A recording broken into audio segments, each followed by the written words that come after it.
नहीं नहीं, एमआईएम बहुत आगे जा रही है अल्हम्दुलिल्लाह, पूरे देश के अंदर आगे बढ़ रही है। विदाउट कन्वेंशन आगे चले गई। असद ओवैसी साहब की क़यादत के अंदर पूरे देश में चुनाव लड़े जा रहे हैं, हर स्टेट्स में चुनाव लड़े जा रहे हैं। रिजल्ट सर, रिजल्ट हर स्टेट्स में हमारी रिजल्ट कभी भी हर चीज का एक सर, कितनी जमातें जब्त हो गई सब कैंडिडेट की, अगर आपका लिखा लेंगे तो रिकॉर्ड बन जाएगा।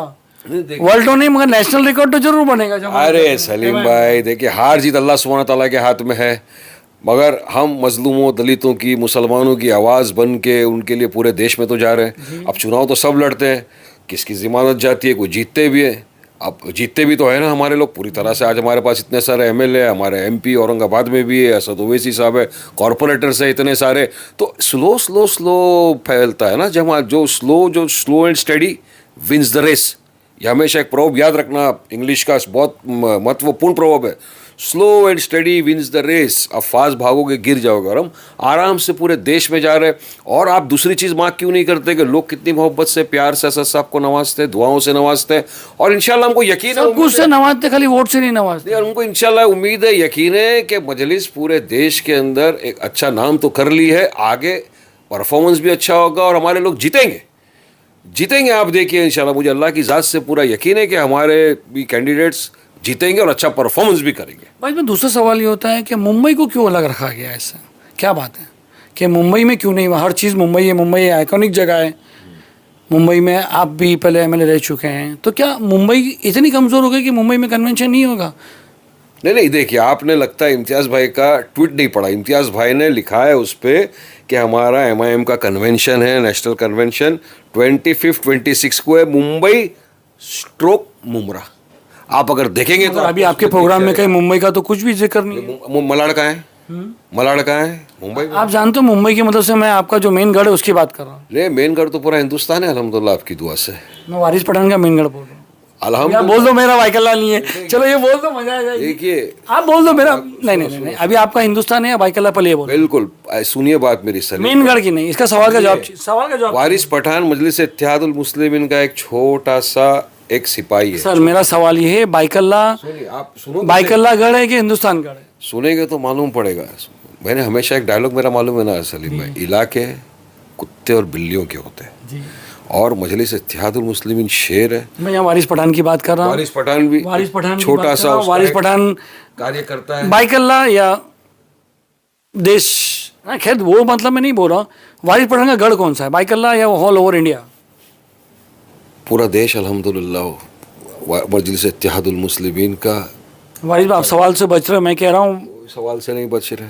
आज मुंबई मैं समझता हूँ असद साहब भी है ना, ये जवाब सुनने के लिए बेचैन है कि वारिस का क्या बोलते हैं वारिस। मुझे बहुत खुशी है कि असद साहब आने वाले। मेरे लिए तो बहुत खुशी की बात है कि फर्स्ट कन्वेंशन हो रहा है और हमारे यहाँ पे हो रहा है, महाराष्ट्र में, मुंबई में हो रहा है। मलाड मुंबई का हिस्सा है। अब जब चेंबूर में हमारा मुंबई का हिस्सा है, जहाँ पे हमारा दूसरा ही जो पूरी सब बॉडी मिलने वाली है कन्वेंशन, तो सारा मुंबई में हो रहा है।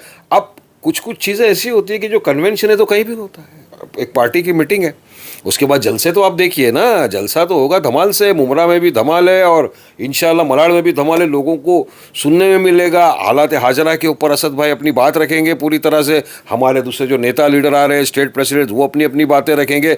तो एक अलग ही माहौल आपको पूरे मुंबई में नहीं, पूरे महाराष्ट्र में नहीं, पूरे हिंदुस्तान में दिखेगा, क्योंकि पूरे हिंदुस्तान की मुख्तलिफ जगहों से हमारे पार्टी के जिम्मेदार लोग आ रहे हैं।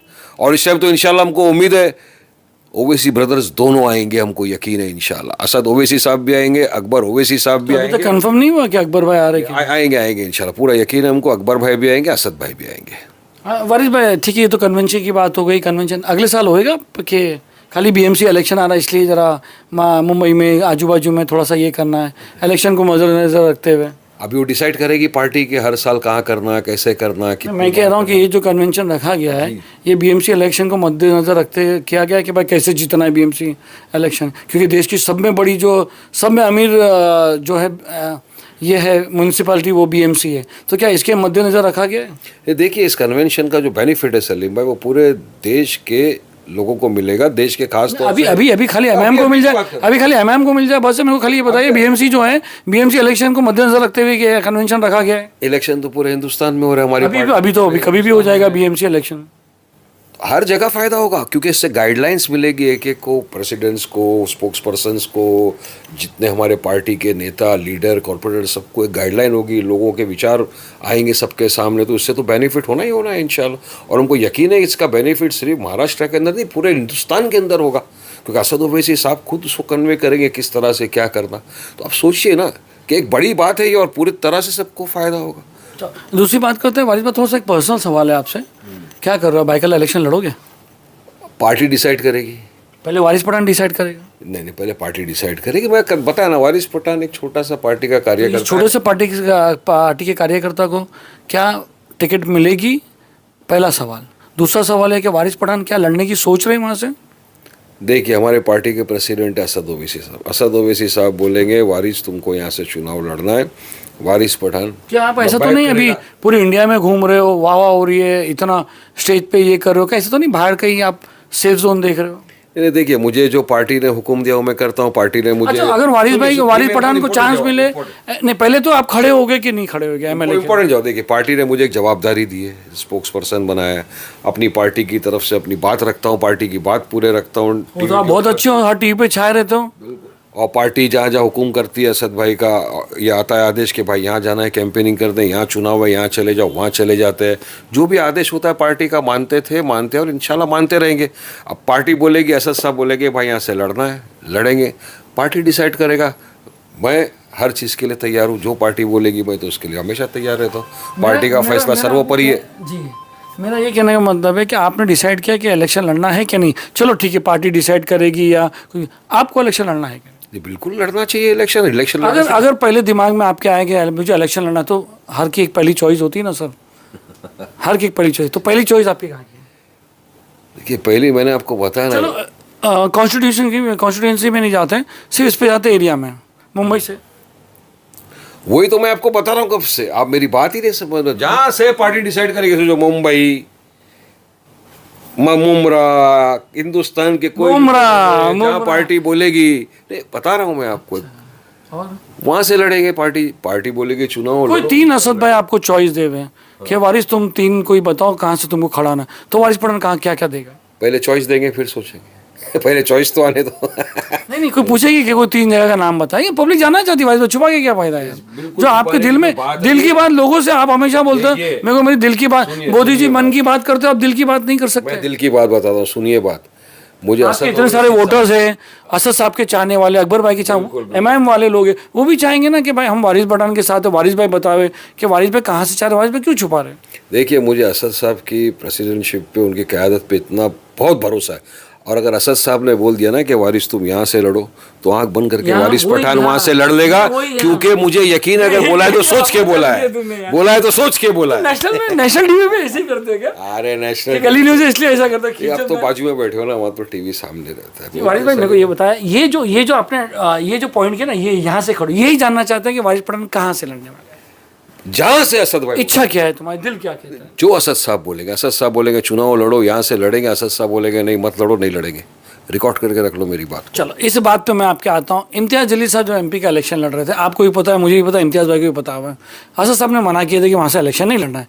वो तो इम्तियाज़ भाई ने उनको कॉन्फिडेंस दिलाया, ठीक है ना, और वो कॉन्फिडेंस में पूरे हुए। अब मैं आपसे पूछ रहा हूँ, नहीं तो बिल्कुल वैसा है, मैंने कहा ना कि असद भाई की बात, कॉन्फिडेंस असद भाई का फैसला ना था एंड तक, पूरे 36 घंटे लगे असद भाई को मनाने। आप भी गवाह, मैं भी गवाह, इम्तियाज़ भाई भी गवाह है। देखिए, मैं भी आपको इसका जवाब थोड़ा सा एक संक्षेप में बताऊंगा तो पब्लिक को भी समझ में आएगी बात। वारिस पठान पॉलिटिशियन तो नहीं था, मैं तो लॉयर था, आपको मालूम है, प्रैक्टिस करता था, अच्छा खासा अल्हम्दुलिल्लाह था।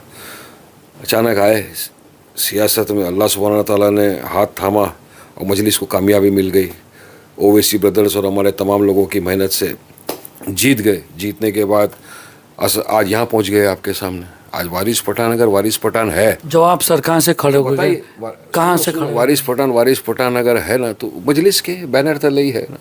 तो जहाँ बैनर तले है, जो लोगों ने जिस बैनर तले है, और जो प्रेसिडेंट, जो पार्टी फैसला करेगी, वो आज तक भी माने, आगे भी मानेंगे। मैं समझता हूँ आप अवॉइड कर रहे हैं इसको, कोई बात नहीं। अभी वारिस पठान पे एक इल्ज़ाम है, जो वारिस पठान के वोटर्स थे, जो लॉयल वोटर्स थे, जैसे वारिस पठान एडवोकेट से नेता बना, तो बहुत सारे लोगों का सपोर्ट था उस पर। आपको खाली वारिस पठान की चाहत और पार्टी नहीं थी, बहुत सारे लोगों का सपोर्ट था। आज उनका कहना है कि वारिस पठान जो है हमारे बीच नहीं है, मतलब वैसे वाला बीच नहीं, वो मतलब वैसे वाला बीच नहीं, बीच में नहीं, मतलब वारिस पठान हमारे लोकल इश्यूज पे ध्यान नहीं दे रहा है। अब मैं रईस की बता देता हूँ, आपके कॉम्पिटिटर की बता देता हूँ। रईस एक भिंडी में है तो यहाँ पर भी उसका काम चालू है, कभी यहाँ कभी वहाँ वो काम चालू है, मगर वारिस पठान एकदम गायब है। अचानक इलेक्शन के टाइम पे वारिस पठान आते हैं, आएंगे कहीं पर भी हो, चलो XYZ जगह, तो पब्लिक क्या कॉन्फिडेंट लेगी वारिस भाई आप पे?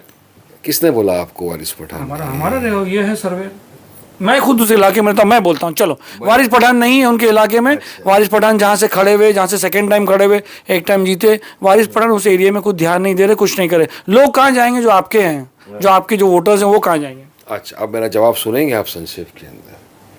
आप मतलब कि आपका जो इन्फॉर्मर जो है या जो भी इन्फॉर्मर मैं हूँ सर, मैं बोल रहा हूँ, मैं देखता हूँ, मैं चला। जरूरी तो नहीं कि मैं हर दिन आपको आके वहाँ पे मिलूं। मुझे मत मिलिए ना, आपके प्रोग्राम्स बताते हैं सर। सुनिए, मैं आप कभी चले जा रहे हो यूपी, आप कभी चले रहे हो लखनऊ, आप कभी चले जा रहे हो हैदराबाद, तुम्हारा लोकल पठान का अभी भी घर वहाँ पे आ गया है रहने में। मेरा अग्रीपाड़ा के अंदर रह रहा हूँ मैं आज भी। मैं रहना और काम में फर्क है ना वारिस भाई।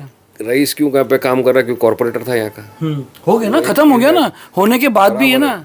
कॉरपोरेशन के जो फंड मिले थे वो इस्तेमाल हो रहे। वारिस पठान आज भी, लॉकडाउन में मैं कहाँ था? अपने लोगों में नहीं था, मेरे खाने पकते दलम दल, तो बोलना वो भी तो जाना नहीं अलाउड था, नहीं तो तुम वहाँ पर निकल जाते यूपी। वो तो ट्रेन में सब बनती है, एयरपोर्ट बनता, ट्रेन बनता, बस बनती, इसलिए तुम रुक गए थे। देखो कोरोना का मत बोलो। अब सिर्फ बाईकल्ला की बात करते हैं। बाईकल्ला में 6 वार्ड है। कुछ भाई भाई सीरियस बात है कि जो लोग तुम्हारे वोटर है 25,000 50,000 जो चाहते हैं, तो उनको तुम कैसे? पूरा जितने भी लोग हैं जिन्होंने मेरे लिए दुआ की, जिन्होंने मुझे सपोर्ट किया, जिन्होंने मुझे वोट दिया, वो सबकी सब आप पे उंगली उठा रहे हैं। पठान के दिल, दिमाग, गुर्दा, कली सब में। अब देखिए, कुछ चुनिंदा लोग अगर मेरे को कुछ बोलेंगे, यही चुनिंदा लोग है ना आपके लिए ना खड़े हुए थे सर पहली बार। कुछ चुनिंदा लोग जिनके कोई ऐसे काम जो नहीं कर सकते, वारिस भाई ऐसा नेशनल टीवी पे नहीं करता है, ये देखो जो नहीं कर सकते, तो जरूर सी जाहिर सी बात है बोलेंगे। और सुनिए, जुल्म कर रहे तुम्हारे, सुनिए कुछ लोग ऐसे हैं जो किसको आदत होती है कुछ बोलने की, बहरहाल कुछ वादा नहीं। कुछ लोग ऐसे हैं कि जिनके कोई ऐसे काम आते हैं जो कोई भी नहीं कर सकता, मैं भी नहीं कर सकता, उन लोगों को थोड़ी नाराज़गी होती है।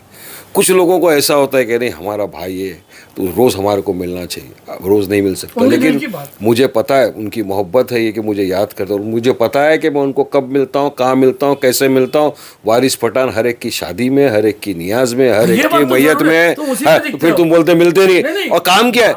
जो भी काम है, अभी काम बोल के तो नहीं किया जाता ना, कुछ काम ऐसा वारिस पठान करता है। आपके एरिया में आगरीपाड़ा में सर, आगरीपाड़ा में हम गए थे DMC के पास, वहाँ के रेस्टोरेंट में मच्छर से इतने परेशान है, 800 मच्छर रोज मारते थे एक एक घर वाले। तो ये भी तो एक इश्यू होता है ना सर, सिविक इश्यू होता है। आप लोग गए ना? अबरानी साहब लेके गए थे। मैं किसी का क्रेडिट लेना नहीं चाहता, अगर कोई गया है मच्छर का इशू लेके तो अच्छी बात है। आप आगरीपाड़ा में रहते हैं, सबका काम करना चाहिए। मेरे यहाँ तो मेरे को मच्छर नहीं दिखा भाई, आपको तो पता है, मैं तो अग्रीपाड़ा के अंदर शिफ्ट हुआ हूँ, कुछ वक्त से वहाँ पे रह रहा हूँ, घर का काम चालू है वहाँ, रोज़ मिलो। अब अग्रीपाड़ा में अगर रहने आता तो आपको, मेरी सबकी आदत तो पूरे हिंदुस्तान को मालूम है, अपने को 10 बजे तो नींद आती नहीं है। हम तो आप एक वक्त ऐसा आ जाता है, जैसे भी आप, मैं भी देखते रहता हूँ, आप नेशनल टीवी पे रहते हो, रिप्रेजेंट करते हो, कोई चीज़ एक इंसिडेंट होता है, सब में पहले उसके खिलाफ जो है असद साहब जो मुसलमानों के सपोर्ट में आके पहले ट्वीट करते हैं, बात करते हैं, फिर आप लोग का डिबेट होता है।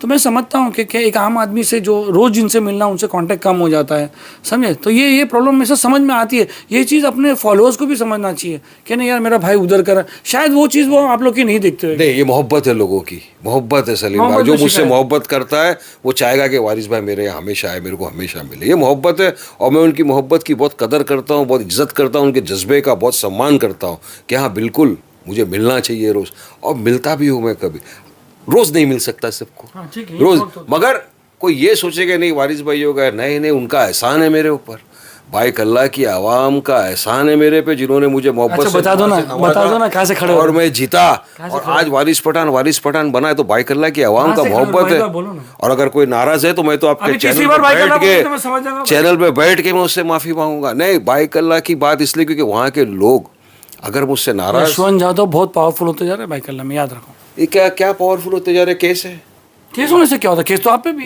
ईडी के केस है 40, तो सरकार उनकी वो ले लिए। नहीं तो सरकार में चले गए ना केस की वजह से, केस की वजह से तो सरकार में चले। वोटर्स वो नहीं देखे ना, कितने आपके साथी, कितने दूसरे पार्टी के साथी, सब उधर चले गए, सब पूरा एक बहुत बड़ी टीम बन के काम हो रही है यशवंत यादव पे। क्या काम हो रहा है? बहुत काम हो रहा है जो आप वारिस भाई नेशनल कन्वेंशन में अलग अलग जगह पर है, यशवंत यादव वहाँ के लोकल लोग को एक्सेस काम हो रहा है तो जनता है ना जवाब देगी ना। काम अच्छा अगर कोई करेगा तो जनता उसके साथ रहेगी ना, तो चुनाव आएगा ना, इंशाल्लाह देखेंगे कौन क्या काम कर रहा है। जनता सर्वोपरि है, जनता जनार्दन है, जनता का फैसला सर आंखों पे है। जनता मोहब्बत करके कंधे पे बिठाना जानती है, तो वही जनता कंधे से उठा के गिराना भी जानती है। इसलिए जनता ही सब कुछ है, और मुझे यकीन है और मुझे मालूम है जनता मुझसे बहुत मोहब्बत करती है, बहुत प्यार करती है, बहुत दुआ करता है। इसका मैं तहे दिल से शुक्रिया अदा करता हूँ। हाँ, मेरे से अगर कोई गलती कभी हो जाती है तो मैं माफ़ी भी मांगता हूँ जनता से। भाई अगर तुम्हारा भाई तुम्हारे बीच में नहीं है तो, और भाई भाई में आपस में छोटा बहुत होते रहता है, सबके घर में होता है, मगर वो मोहब्बत की ऐसे भाइयों को ढूंढता हूँ और सोचता हूँ कि मुझे भी कांटेक्ट करें। बहुत बहुत शुक्रिया वारिस भाई, बहुत बहुत अच्छा लगता है जब आपसे इतनी ओपन बात करते हैं और आप उसका हंस के जवाब देते हैं। बहुत बहुत शुक्रिया वारिस भाई, ये बातें कैसा है ना, लोगों के दिमाग क्लियर करने के लिए रहते हैं। बहुत बहुत शुक्रिया वारिस भाई, बहुत बहुत शुक्रिया।